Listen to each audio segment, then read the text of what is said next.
Hello guys, स्वागत है आपका इस वीडियो में। देखिए, आज हम पढ़ेंगे क्लोज। देखिए, क्लोज हम किसे कहते हैं? क्लोज हम कहते हैं उपवाक्य को। क्लोज मीन्स होता है उपवाक्य। तो देखिए, क्लोज होता क्या है?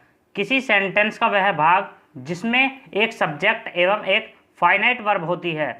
फाइनाइट वर्ब मैंने आपको पिछले वीडियो में बताया था कि फाइनाइट वर्ब कौन सी होती है। फाइनाइट वर्ब होती है हमारी जो टेंस और सब्जेक्ट के अनुसार बदल जाती है, उसे हम फाइनाइट वर्ब कहते हैं। मतलब क्लोज हम कहते हैं किसी सेंटेंस का वह भाग जिसमें एक सब्जेक्ट और एक फाइनाइट वर्ब होती है। या हम कहें क्लोज स्वयं एक सेंटेंस नहीं है, यह एक सेंटेंस का पार्ट है, मतलब एक भाग है। तो इसको समझने के लिए हम एक एग्जांपल लेते हैं जिससे आप बेटर समझेंगे। देखिए, I called Tia but she gave no answer. I called Tia but she gave no answer. तो देखिए, इसमें आई एक सब्जेक्ट है और कोल्ड इसमें वर्ब है। और देखिए, इसमें सी और गेव ये भी एक सब्जेक्ट और एक वर्ब है, और इनको जोड़ रखा है कंजंक्शन ने जो एक बट है। तो देखिए, इसमें आई कोल्ड टिया ये एक क्लोज हो गई, और सी गेव नो आंसर ये भी एक क्लोज हो गई।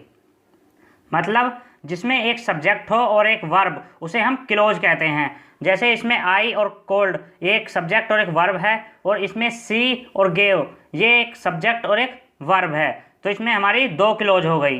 अगर आपसे कोई पूछे कि क्लोज इस सेंटेंस में कितनी क्लोज हैं, तो आप एक सब्जेक्ट और एक वर्ब इन दोनों को गिन दीजिए कि इसमें सब्जेक्ट और वर्ब कितने हैं, और उतने ही उसमें क्लोज होंगे। और अब देखते हैं काइंड्स ऑफ क्लोज, मतलब क्लोज के प्रकार। क्लोज कितने प्रकार के होते हैं? क्लोज होते हैं हमारे तीन प्रकार के: प्रिंसिपल क्लोज, सबऑर्डिनेट क्लोज और कोऑर्डिनेट क्लोज। ये हमारे तीन प्रकार के क्लोज होते हैं। तो इनको भी हम बिल्कुल डिटेल से पढ़ेंगे। तो देखिए, हम पहले पढ़ते हैं प्रिंसिपल क्लोज।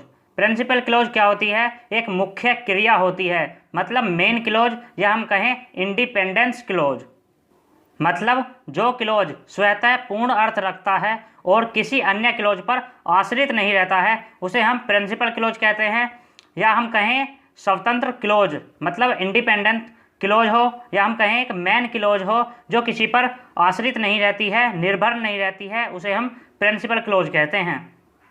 और दूसरा देखिए सबऑर्डिनेट क्लोज, मतलब आश्रित उपवाक्य, मतलब डिपेंडेंट क्लोज, मतलब किसी पर आश्रित हो जाना, निर्भर हो जाना। जो क्लोज अपने पूर्ण अर्थ के लिए प्रिंसिपल क्लोज पर डिपेंडेंट रहता है, उसे हम सबऑर्डिनेट क्लोज कहते हैं। मतलब किसी के ऊपर आश्रित रहना, उसे हम क्या कहते हैं? सबऑर्डिनेट क्लोज कहते हैं। और ये क्लोज सबऑर्डिनेट कंजंक्शन से शुरू होती हैं। जो हमारे सबऑर्डिनेट कंजंक्शन होते हैं, ये उनसे शुरू होती हैं।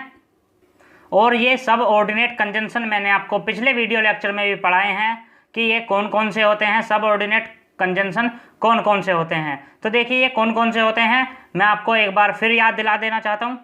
As, because, since, while, when, why, unless, lest, that, as soon as, until, whether, then, etcetera. ये सभी हमारे सबऑर्डिनेट कंजंक्शन होते हैं जो दो वाक्यों को जोड़कर एक सबऑर्डिनेट क्लोज बनाते हैं। और नेक्स्ट देखिए कोऑर्डिनेट क्लोज, समान पदीय उपवाक्य। यह एक सेंटेंस का भाग है या पार्ट होते हुए भी अपने अर्थ के लिए किसी क्लोज पर आश्रित नहीं होते हैं। मतलब यह एक सेंटेंस का भाग होते हुए भी अपने अर्थ के लिए किसी क्लोज पर आश्रित नहीं होते हैं, मतलब निर्भर नहीं होते हैं किसी भी क्लोज पर। और कोऑर्डिनेट क्लोज एक रैंक या ऑर्डर, मतलब समान महत्व की क्लोज होती है। कोऑर्डिनेट कंजंक्शन से जुड़े हुए क्लोज को कोऑर्डिनेट क्लोज कहा जाता है, और इसका संबंध प्रिंसिपल और सबऑर्डिनेट क्लोज दोनों से हो सकता है।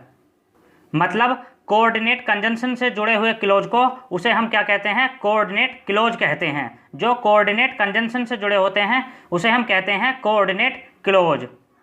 और देखिए, ये बहुत महत्वपूर्ण बात है, दो या दो से अधिक प्रिंसिपल या सबऑर्डिनेट क्लोज कोऑर्डिनेट कंजंक्शन से कोऑर्डिनेट किए जा सकते हैं। मतलब दो या दो से अधिक प्रिंसिपल क्लोज को हम कोऑर्डिनेट कंजंक्शन से कोऑर्डिनेट कर सकते हैं, या सबऑर्डिनेट क्लोज को भी हम कोऑर्डिनेट कंजंक्शन से कोऑर्डिनेट कर सकते हैं।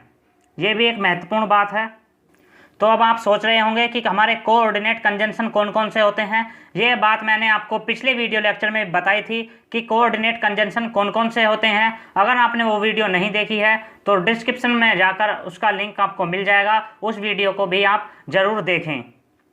तो मैं आपको बता देता हूँ कोऑर्डिनेट कंजंक्शन कौन कौन से होते हैं। देखिए, and, as well as, but, still, either or, neither nor, otherwise, both and, not only but also, yet, while, so, nevertheless.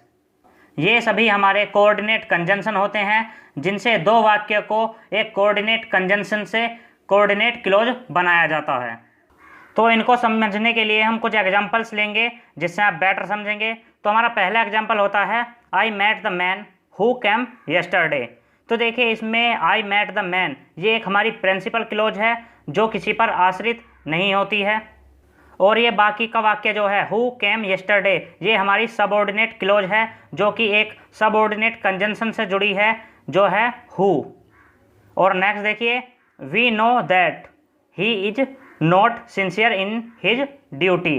तो देखिए, इसमें वी नो ये क्या है, हमारी प्रिंसिपल क्लोज है, और बाकी का जो वाक्य है वो हमारी सबऑर्डिनेट क्लोज है जो कि एक सबऑर्डिनेट कंजंक्शन से जुड़ी हुई है जो है हमारा दैट। ये हमारा सबऑर्डिनेट कंजंक्शन होता है जिसने दो वाक्यों को एक करने के लिए सबऑर्डिनेट कंजंक्शन का प्रयोग किया है, और ये हमारा क्या हो गया, सबऑर्डिनेट क्लोज हो गई।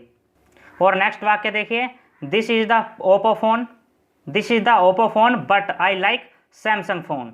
तो देखिए, इसमें हमारी this is the Oppo phone ये हमारी प्रिंसिपल क्लोज है, और बाकी का जो वाक्य है वो हमारा कोऑर्डिनेट क्लोज है जो कि एक कोऑर्डिनेट कंजंक्शन से जुड़ा है जो है हमारा बट।